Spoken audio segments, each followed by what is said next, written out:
আজকে আমরা অষ্টম শ্রেণীর পরিমাপ পদ্ধতি শুরু করি। প্রথম নম্বর প্রশ্ন দেখো, 4 সেন্টিমিটার বাহু বিশিষ্ট ঘনকের সম্পূর্ণ পৃষ্ঠের ক্ষেত্রফল কত বর্গ সেন্টিমিটার? আচ্ছা, এটা ঘনকের এক বাহুর দৈর্ঘ্য দেওয়া আছে, অর্থাৎ ধার দেওয়া আছে। ঘনকের ক্ষেত্রফল নির্ণয়ের সূত্র হচ্ছে স্কোয়ার। কিন্তু দেখো, সম্পূর্ণ পৃষ্ঠের ক্ষেত্রফল, আমি যদি একটা ঘনক আঁকি, ঘনকে দেখতে পাবা ঘনকের পৃষ্ঠ থাকে 6টা। তো প্রতিটি পৃষ্ঠের ক্ষেত্রফল স্কোয়ার। এরকম কয়টা পৃষ্ঠ আছে? 6টা। তাহলে আমি লিখতে পারি 6 স্কোয়ার। এখন দেখো এর মান কত? এর মান হচ্ছে 4। তো তুমি যদি ক্যালকুলেশন করো, 6 × 4 স্কোয়ার, 6 × 16, এটা আসবে কত? 96 বর্গ সেন্টিমিটার। এটা তো বুঝলাম। এরপর আসি দ্বিতীয় অংশটা। একটি গাড়ির চাকার পরিধি 5 মিটার। দেখো, এটা কিন্তু পরিধি বলা আছে, এটা কিন্তু কি বলা আছে? পরিধি বলা আছে। বলল 1 কিলোমিটার 500 মিটার পথ যেতে চাকাটি কতবার ঘুরবে? আচ্ছা, দ্রুতটা আমরা কাউন্ট করি। 1 কিলোমিটার যেন কত মিটার? 1000 মিটার। আর যোগ 500 মিটার, টোটাল কত হলো? 1500 মিটার। তাহলে আমরা কি এভাবে করতে পারি না যে 5 মিটার পথ যেতে কতবার করে? একবার। তাহলে কত করতে পারি? 1 মিটার পথ যেতে কতবার করে? 1/5 বার। এরপর আমরা কি লিখতে পারি? 1500 মিটার যেতে কতবার ঘুরে? 1 × 1500 ডিভাইডেড 5। অ্যান্সার কত আসে? খুবই সহজ, 3×5=15, অর্থাৎ 300 মিটার। তো অ্যান্সার কি হবে? 300 মিটার। এরপর একটা মজার অঙ্কে আসি। কেন মজার অঙ্ক সেটা করলেই বুঝতে পারবা। দেখো, একটি পুকুরের দৈর্ঘ্য 60 মিটার। তার দৈর্ঘ্য কত? 60 মিটার। প্রস্থ 40 মিটার। পুকুরে পাড়ে বিস্তার 3 মিটার। বিস্তার মানে কি? বিস্তার মানে তুমি জানো, আমি তো চিত্র এঁকেই দেখাচ্ছি, তারপর ভালো করে বুঝবা। পাড়ের ক্ষেত্রফল নির্ণয় করো। আমাকে কি বললো? পাড়ের ক্ষেত্রফল নির্ণয় করো। এখন আমরা একটা পুকুর আঁকি, চলো। দেখো, এটা একটা পুকুর। তোর আয়তাকার একটা শেপ পুকুর। এখানে কি বললো? যে পাড়ে বিস্তার 3 মিটার, অর্থাৎ ধরো এটা পুকুর, এটা কি? পুকুর। পার মানে পুকুরের চারপাশে যে একটা একটু জায়গা ফাঁকা রেখে যে সীমানাটা থাকে, সেটাই পার। দেখো, পুকুরের দৈর্ঘ্য 60 মিটার। দৈর্ঘ্য বলা আছে কত? দেখো, দৈর্ঘ্য 60 মিটার। আচ্ছা, আমি অন্য কালার চেঞ্জ করি। দৈর্ঘ্য 60 মিটার। প্রস্থ কত? প্রস্থ হচ্ছে 40 মিটার। আর এই পারটা কত? দেখো, এই যে এটা পার, এই অংশটুকু পার, এই অংশটুকু পার, এগুলোর প্রত্যেকটা কত? 3 মিটার করে। আচ্ছা, পাড়ে ক্ষেত্রফল নির্ণয় করো। তো আমাকে বলল যে এটা একটা পুকুর ছিল, পুকুরের চারপাশে কি ছিল? পাড় ছিল। এই পাড়ের ক্ষেত্রফল বের করো। পাড়ে আমি কি বের করব? ক্ষেত্রফল বের করব। প্রথম কথা, তোমাকে কি করতে হবে? তোমাকে যে কাজটা করতে হবে সেটা হলো যে পাড় সহ পুকুরের দৈর্ঘ্য কত আসলে। দেখো, আমি যদি এই পাড়টা কনসিডার করি, এই পাশে এসে দেখো, ভালো করে দেখবা, এই পাশে আছে কত মিটার? এই পাশে আছে 3 মিটার। এই পাশে আছে কত মিটার? 3 মিটার। আবার প্রস্থ তুমি খেয়াল করো, এই পাশে আছে কত মিটার? 3 মিটার। এই পাশে আছে কত মিটার? 3 মিটার। তাহলে বোঝা গেছে? তাহলে আমি যদি লিখি যে পাড় সহ পুকুরের দৈর্ঘ্য, পাড় সহ পুকুরের দৈর্ঘ্য, পাড় সহ পুকুরের দৈর্ঘ্য কত হবে? 60 মিটার যোগ এই পাশে 3 মিটার, এই পাশে 3 মিটার, তাহলে হচ্ছে 3 + 3 কত আসে? 60 আর 3 3 6, 66 মিটার। পার সহ পুকুরের প্রস্থ একইভাবে আমি লিখতে পারি, কত লিখতে পারি বলো তো? 40 প্লাস 3 প্লাস 3 অর্থাৎ 46 মিটার। এখন পার সহ পুকুরে ক্ষেত্রফল বের করতে পারবো না? খুবই সহজ। ক্ষেত্রফল নির্ণয় সূত্র কি? যে কোনো আয়তাকার বস্তুর ক্ষেত্রফল নির্ণয় সূত্র হচ্ছে দৈর্ঘ্য গুণন প্রস্থ। দৈর্ঘ্য গুণন প্রস্থ। দৈর্ঘ্য কত? 66, প্রস্থ কত? 46। কত হবে? 3036 বর্গ মিটার। 3036 বর্গ মিটার। চমৎকার কথা। এরপর আমার মেইন বিষয়, আমরা তো পার্শ্ব বের করলাম এবং পার বাদে বের করি। আচ্ছা, এখন যদি আমরা কি করি, পার বাদে বের করি, কি হবে? পার বাদে আমি যদি বের করি কি হবে? পার বাদে, পার বাদে মানে কি? পার ছাড়া। দৈর্ঘ্য কত দেওয়া আছে? দৈর্ঘ্য দেওয়া ছিল 60 মিটার। প্রস্থ কত? প্রস্থ হচ্ছে 40। প্রস্থ 40 মিটার। ক্ষেত্রফল কত হবে? এখানে যদি আমি ক্ষেত্রফল বের করি, ক্ষেত্রফল কত হবে দেখো, 60 গুণন 40। অবশ্যই কি বর্গ এককে লিখতে হবে, বর্গ মিটার, অর্থাৎ 2400 বর্গ মিটার। এখন তুমি আরেকবার একটু খেয়াল করো যে কি হতে যাচ্ছে। আমাকে বললো পারে ক্ষেত্রফল বের করো। এটা পার, এর ভিতরে পুকুর। এখন দেখো তো,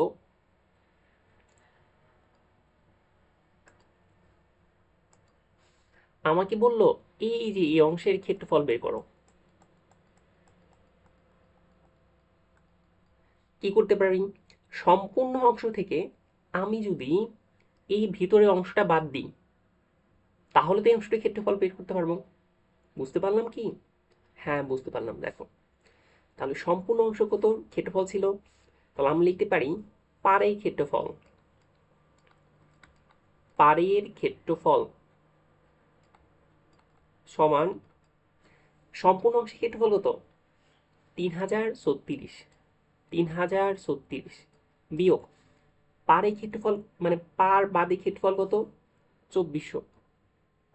অ্যান্সার কত আসে? 636। 636 বর্গ মিটার।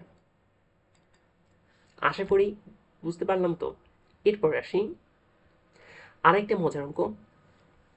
দেখো, আয়তাকার একটি ক্ষেত্রের ক্ষেত্রফল 16 একর। এটি কি? আয়তাকার একটি ক্ষেত্রফল দেওয়া আছে, তার দৈর্ঘ্য প্রস্থের 4 গুণ। দেখো, সম্পূর্ণ এটা ভালোভাবে খেয়াল করো। তার দৈর্ঘ্য প্রস্থের 4 গুণ। খুবই একটা মনোযোগ সহ খেয়াল করো। যখনই এ ধরনের বলবে যে দৈর্ঘ্য প্রস্থের এত গুণ, দৈর্ঘ্য প্রস্থের 5 গুণ, দৈর্ঘ্য প্রস্থের 7 গুণ, যার সাথে, যারা অল্প বোঝো, যার সাথে র যুক্ত থাকবে, তাকে তুমি মনে মনে এক্স ধরবা, মনে মনে ক ধরবা। আমাকে বললো দৈর্ঘ্য কত, ক্ষেত্রফল দেওয়া আছে, দৈর্ঘ্য আর প্রস্থের মধ্যে একটা সম্পর্ক দেওয়া আছে, ক্ষেত্রটির দৈর্ঘ্য কত মিটার। দেখো, এটা হচ্ছে তোমার ক্ষেত্রফল। তো এখানে তুমি ধরবা, ধরি প্রস্থ ক মিটার। ক মিটার ধরলে হবে? আমাদের কি ক মিটার ধরলে হবে বলো তো? হ্যাঁ, কারণ আমার দৈর্ঘ্য কত বের করতে বলছে, মিটার এককে। প্রস্থ হচ্ছে ক মিটার, তাহলে দৈর্ঘ্য কত হবে? দৈর্ঘ্য একই হবে। কত? সম্পর্ক দেওয়া আছে না, 4 গুণ 4 ক মিটার। ক্ষেত্রফল আমরা কত পাবো? ক্ষেত্রফল কত পাবো বলো? দৈর্ঘ্য গুণন প্রস্থ, ক গুণন 4 ক, অর্থাৎ 4 ক স্কোয়ার বর্গ মিটার। কিন্তু সমস্যা হলো আয়তাকার ক্ষেত্রের ক্ষেত্রফল 10 একর। আচ্ছা, 10 একর দেওয়া আছে। তোমার যে পরিমাপের যে চারটা ছিল সেখান থেকে 1 একর সমান কত বর্গমিটার এটা জানা লাগবে। 1 একর সমান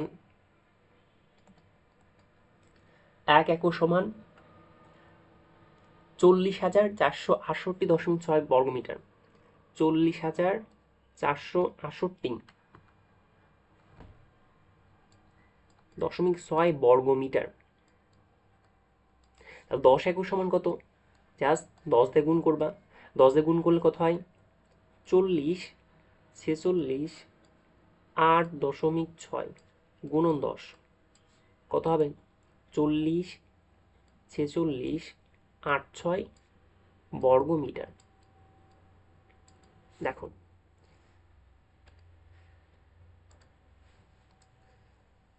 তো তুমি দেখো ক্ষেত্রফল, এটাও ক্ষেত্রফল, এটাও ক্ষেত্রফল, দুটো কি এক সমান লেখা যায় না? অবশ্যই লেখা যায়।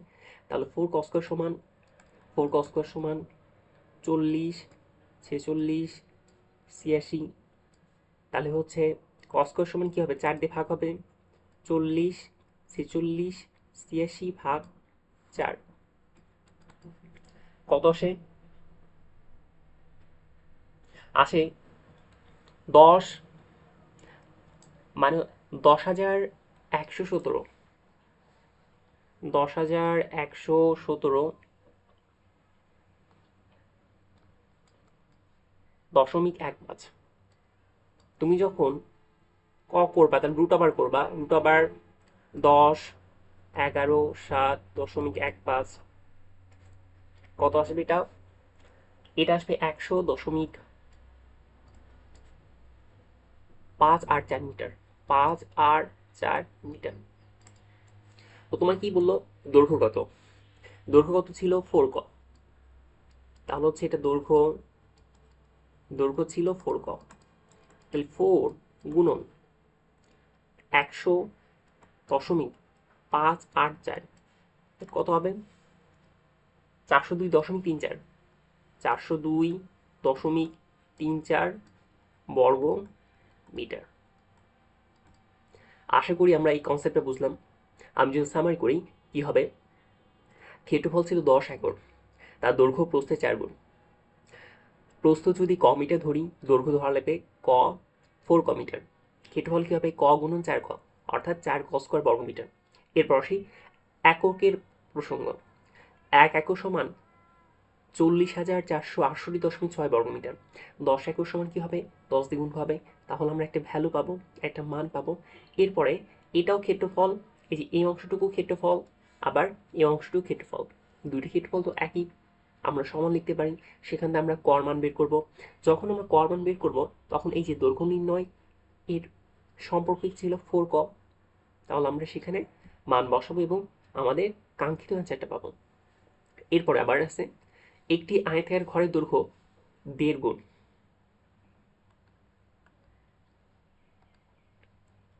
দেখো এখানে কি বলা আছে? একটি আয়তাকার ঘরের দৈর্ঘ্য প্রস্থে 1.5 গুণ। আচ্ছা, প্রস্থ যদি ক হয় দৈর্ঘ্য কত হবে? দৈর্ঘ্য কত বলো? 1.5 গুণ। 1.5 গুণ মানে কি? 1.5 ক। এর ক্ষেত্রফল 216 বর্গমিটার হলে ক্ষেত্রফল কত? 216। পরিসীমা কত? আচ্ছা, বর্গাকৃতির পরিসীমা নির্ণয় সূত্র কি? 2 গুণন দৈর্ঘ্য যোগ প্রস্থ, দৈর্ঘ্য যোগ প্রস্থ। আসো আমরা করি। আমরা 4 নাম্বার যে অঙ্ক করলাম ঠিক একই মতো। আমরা কি লিখতে পারি? ক্ষেত্রফল নির্ণয় সূত্র কি? আয়তাকার ক্ষেত্রে দৈর্ঘ্য গুণ প্রস্থ। দৈর্ঘ্য হচ্ছে 1.5 ক, প্রস্থ হচ্ছে ক, তাই তো? এটা আমরা কি লিখতেছি? ক্ষেত্রফল লিখি। এটা আমরা ক্ষেত্রফল বের করি। তাহলে কি আসে? 1.5 ক স্কয়ার। আচ্ছা, এই ক্ষেত্রফল আর এই ক্ষেত্রফল তো একই। এরপর আমরা কি লিখতে পারি? 1.5 ক স্কয়ার সমান 216। এটা কিভাবে লিখতে পারি? শর্ত মতে এটা আমার কি দেওয়া আছে? তো ক স্কয়ার সমান কি আসবে? 216কে 1.5 দিয়ে ভাগ করো, তাহলে ক সমান কত আসে? ক স্কয়ার সমান 216কে যদি 1.5 দিয়ে ভাগ করো কত আসে? 144। 144 আসে। কর মান কত আসে? Root over 144। এটা তো বোঝা যাচ্ছে কত আসবে, কর মান আসবে 12 মিটার। একক যেহেতু বর্গ মিটার দেওয়া আছে, এটা আসবে কত? মিটার। তাহলে আমরা বের করতে পারি প্রস্থ কত গুণ, প্রস্থ হচ্ছে ক, প্রস্থ ক ইকুয়াল 12 মিটার, আর দৈর্ঘ্য কত? দৈর্ঘ্য হচ্ছে 1.5 ক, দৈর্ঘ্য হচ্ছে 1.5 ক, অর্থাৎ 12 গুণন 1.5 কত আসে? 18 মিটার। 18 মিটার। এরপর আসে আমাদের কাঙ্ক্ষিত পরিসীমা নির্ণয় সূত্র। পরিসীমা নির্ণয় সূত্র তো আমরা দেখলাম 2 গুণন দৈর্ঘ্য যোগ প্রস্থ। দৈর্ঘ্য কত পাইলাম? দৈর্ঘ্য পাইছি হচ্ছে 18, প্রস্থ কত? প্রস্থ হচ্ছে 12, 12 আর 18 কত? 30। 2 গুণন 30 সমান কত আসে? 60 মিটার। এরপরে আজকে দিনের মতো শেষ একটা অঙ্ক, খুবই সহজ, বের করতে পারবো। একটি ত্রিভুজের ক্ষেত্রে ভূমি হচ্ছে 24 মিটার এবং উচ্চতা 15 মিটার 50 সেন্টিমিটার, এর ক্ষেত্রফল নির্ণয় করো। এটা তুমি দুইভাবে কাজ করতে পারো, সবগুলো মিটার এককে নিতে পারো, আবার সবগুলো সেন্টিমিটার এককে নিতে পারো। আমার মনে হয় মিটার এককে রাখাই বেশি যুক্তিযুক্ত। দেখো,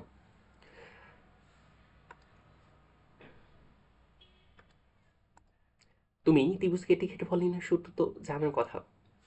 এটা যদি ত্রিভুজ হয়, ত্রিভুজে কি এটা ভূমি, আর এই অংশ আমরা কি বলি? এটা বলি উচ্চতা। তো ক্ষেত্রফল নির্ণয়ের সূত্র আমরা কি পেতি? ক্ষেত্রফল সমান হাফ গুণন ভূমি গুণন উচ্চতা, হাফ গুণন ভূমি গুণন উচ্চতা। আচ্ছা, তো এখানে ভূমি কত দেওয়া আছে? ভূমি দেওয়া আছে 24 মিটার, উচ্চতা কত? উচ্চতা 15 মিটার 50 সেন্টিমিটার, 15 মিটার আর কি দেওয়া আছে? 50 সেন্টিমিটার। আচ্ছা, একটা বিষয় আমাদের জানা থাকা দরকার, কি সে বিষয়? বিষয়টা হচ্ছে 1 মিটার সমান 100 সেন্টিমিটার। এটা যখন আমাদের জানা থাকবে তখন আমরা খুব সহজেই করতে পারবো।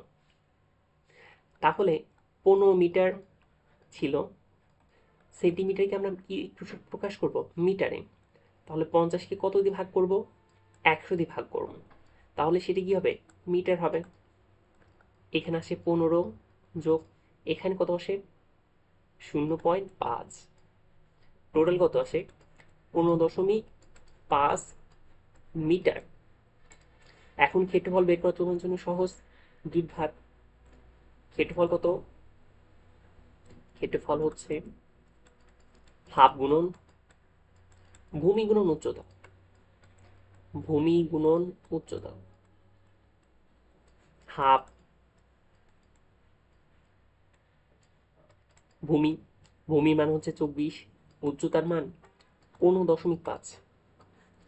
তুমি যদি ক্যালকুলেশন করো বের হবে 186 বর্গ মিটার, 186 বর্গ মিটার। এই ছিল আজকের দিনের 6টা অঙ্ক। এরপরে ধারাবাহিকতায় আবার শুরু হবে। ভালো থাকবে সবাই, সুস্থ থাকবে, এ প্রত্যাশায় আজকে শেষ করছি।